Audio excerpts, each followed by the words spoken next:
So Nick, bad luck, but you must be very proud of the way you competed and played tonight. Yeah, definitely. Again, it was an amazing atmosphere. I thought it was almost like the last hurrah. You know, obviously with the announcement today, the lockdown and all that, I felt that everyone wanted. The energy out there was special. But I mean, I'm super proud of myself. You know, I took 13 months away from the game, and to produce that level and go toe-to-toe with one of the best players in the world, I'm pretty proud. I left it all out there. You know, I actually physically felt pretty good. You know, I'm sore now, but he's a hell of a player. He's so disciplined, he's so composed, his level doesn't drop. Here's what it is. You know, a couple points in it. I'm not disappointed at all. I'm super proud of everything I've done the last couple months to get ready for it. And, you know, good luck to him. I hope he does well because he's a hell of a player. Mark? Those final 3 sets, it didn't seem to be much about you dropping your level too much. Was that him just going to a huge another level? Like, can you talk us through just how it felt, his level? I mean, if I take one of those break points in the third set early, I think the match is over in an hour and 45 minutes. I could definitely feel he was going away towards the end of the second. You know, he was a bit rattled, and I played a heck of a first game in the third set, and I just missed a couple of balls by really nothing, you know. And, you know, maybe if I'd played more last year, maybe if I trained more, I'd make those balls. I'm not too sure, but in that certain moment, I didn't make it. And then he just steadied the ship a little bit. You know, he broke me early in the third.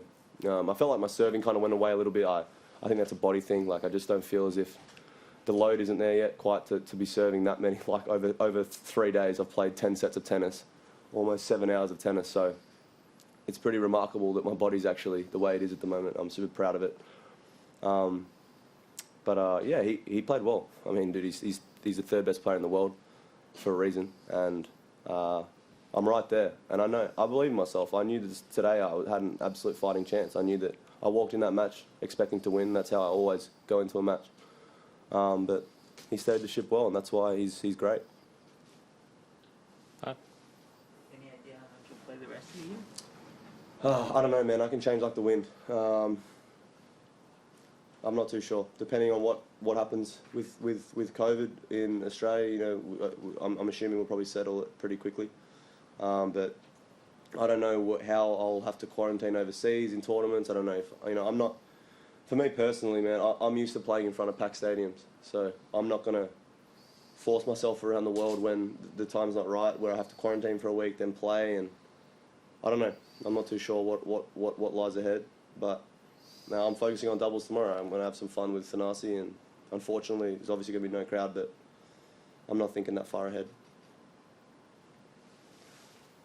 Yeah, you had a lot of fan support in the stadium tonight, I reckon. And yeah, well, I wonder, like, does that help you? And you think over the next 5 days, if other Aussie players are going to suffer from not having that same kind of support? I think Thiem actually, you know, drew some energy from everyone kind of against him almost. I think he's played on the biggest stages in the world, so I don't think he was rattled at all. One thing I noticed about him, even two sets love down, he was always positive. He didn't show any negative emotion. He knew that there was a long way to go in that match. But yeah, I mean, the sport's not the same without the crowd, you know. For me, these matches felt full because, I mean, like, the stadium was awesome, the energy was awesome, but I mean, you look at Djokovic's match now and there's barely no crowd. And I don't know how other players feel about it, but that's just the way it is. We can't complain. We're blessed to just be playing at the moment, so.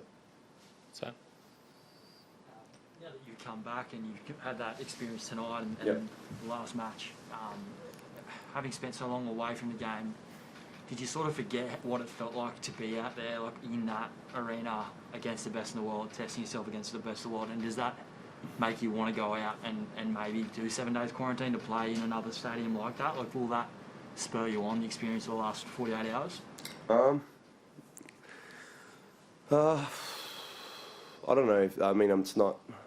Man, I've played a lot of big matches on a lot of big stages, and a match like that, you know, I honestly felt like I was sitting in this chair last year, like a week ago. It doesn't feel like I've been away for a year. It doesn't feel like I've, you know, as I said, I haven't missed the sport at all. You know, I don't miss much about it. Like, obviously, atmospheres like that are special, and not many people get to play like that. But I embrace it every time I'm out there. Like, I'm down a break in the 5th set and the crowd's going nuts. I'm smiling, you know, I'm enjoying it. I'm to the point of my career where I lose, man, I just cop it on the chin. I don't complain. He played too good. And I'll be positive. I'll move on to tomorrow, and then there's more blessings in front of me. Like, it's just a tennis match. And I'm not just going to, but again, I'm not going to force myself to go to these places and quarantine for a week and then play with no crowd. And that's just not me. Like, I just don't think it's right. I'm not going to force myself to play. Mark? Nick, we're obviously not long separated from the match finishing, but have you had a chance at all? Can you take a chance now to look back at this week and what you've achieved? We talked about it only a couple of nights ago. It was a really memorable victory against Humbert. The last 3 sets, again, you might have dropped off slightly, but not too much. Like, what have you learned about yourself this week? That I got a big heart.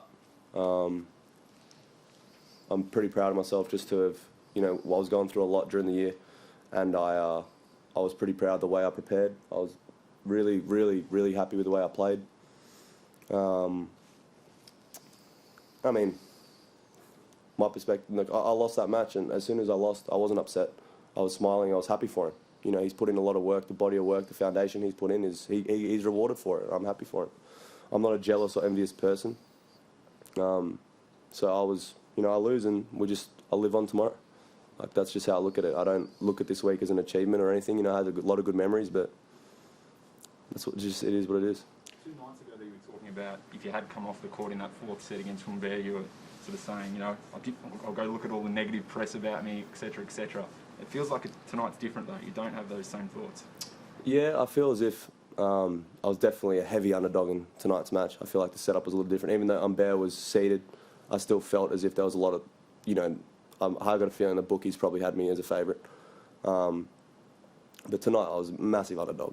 You know, you're talking about a guy who, you know, won US Open, played all year during COVID, probably in the best shape of his life, and I just took 13 months off. You know, so I left it all out there. I put myself in the position to win, and you know that wasn't the case against Humbert. My back was against the wall the entire time. You know, I was up 2 sets to love tonight, and you know he came back and he won. I'm not upset. I've lost from 2 sets to love before. I've been here before. It's all right. Last one in the room. Anybody? Thank you. If you have a question for Nick, could you please use the raise your hand function for online questions? Our first one from ESPN, Willie. Thank you. Willie. Hey, Nick, you spoke about how proud you are of the performance you had tonight. What questions did you have about yourself before this match and going up against a guy of his caliber, and how did you answer them for yourself? Well, first of all, he's only human. So I knew that if I went out there and played my game and executed, it was always going to be tough. It's tough for anyone. But I knew it was going to be a big ask for me to put away 3 sets against a player like him. He's a heck of a player. He's very composed. He's so disciplined. I prepared the way I prepared for any match, Grand Slam or not. I woke up, I had a coffee, ate some food, and just relaxed. And I try and keep it low key as much as I can. I know that, you know, I try not to look at too much social media or anything like that. I just go about my day and I just go out there and play on instinct. I don't have a coach. I back myself, and I tried to bring the best I could with what I have at the moment. You know, I'm not probably in the best physical shape I've been in. I'm probably not playing the best tennis I'm playing, but I tried to bring what I had, and it wasn't enough. I fell short. I'm all right with that.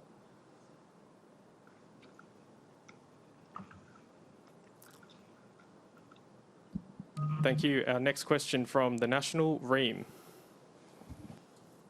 Hi, Nick. Hello. Nick, you said in your last match that some dark thoughts came in your mind while you were on court. Were you able to keep those out of your mind today? Definitely. I mean, I'm probably going to, obviously, the 2 sets to love, blowing it or whatever, but I know that I absolutely left it all out there, and I'm not taking any shame in losing to 5 sets to the Australian Open finalist and the US Open champion. I know that I've got a great support team around me. You know, my best friend's there after I lose a match saying, you know, good job. You know, my girlfriend flew in to watch me play. You know, I'm extremely lucky. You know, I'm not upset at all. I'm actually not disappointed that I lost. I'm not upset. I'm going to come with my head held high tomorrow, play some doubles and see what tennis I'll play this year. And if I can continue to perform like that, I'm sure that the results will follow. Thank you. Our final question from The Times, Stuart Fraser. Nick, just on the schedule, obviously it's all the restrictions and stuff around the world. It's very uncertain the next few months, and then it's the clay after that. Do you think it might make sense for you to sort of target the summer, like the grass leading into Wimbledon, as a sort of potential comeback after this? I don't even know. I don't even know what tournaments there are after this. Like I've paid no attention to what I'm playing afterwards really. I'll look at it when it comes around. I'm not going to even think about anything at the moment. Like, especially just coming off the court, the last thing I'm going to do is think about where I'm going to play next. You know, I'm going to enjoy the next week just living, you know, just enjoying time. We're in lockdown after tonight, so I'm not thinking about it. As I said, I don't particularly care either. You know, when I play, I'll play. When I'm ready to play, I'll play. Thank you. That concludes our press conference with Nick Kyrgios.